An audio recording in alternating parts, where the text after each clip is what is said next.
I've heard basically everyone in the population is magnesium deficient. Is that true? Virtually, yes. And at some point in a month, I believe everyone is.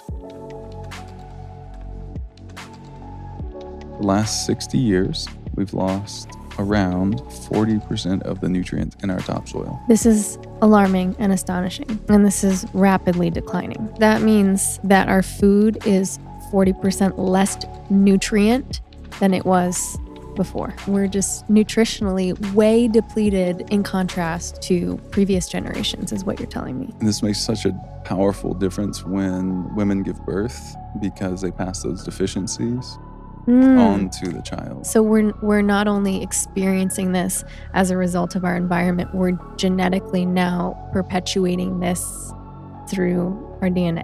Yeah. With iodine, something like 6,000 people were studied. Some were taking iodine as a supplement or eating foods to supplement. 96% out of the 6,000 were deficient. The interesting thing as it ties to children is when a woman gives birth to a child and she herself has an iodine deficiency, the child will have as much as a 20-point lower IQ. Wow, that's significant. Yeah. So the difference between 120 and 140 is, or 130 and 150 is the difference between giving birth to innovators in mass. Like, imagine if we had 10 more world-changing people. Right.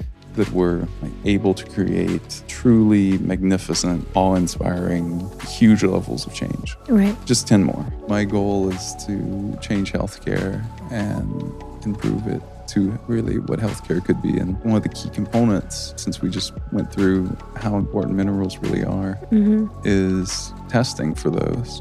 Because it is an elemental atmosphere and world and planet that we're here on. And to the extent that we ignore that we ourselves are made of those building blocks, we do so at our own peril. That's one of the changes that we have to innovate around and solve. We're here in the business of replenishing people. To the extent that we replenish people, they feel renewed and reinvigorated. I firmly believe that when you're healthier, you're going to be happier. Yes. And when people are happier, they want to give.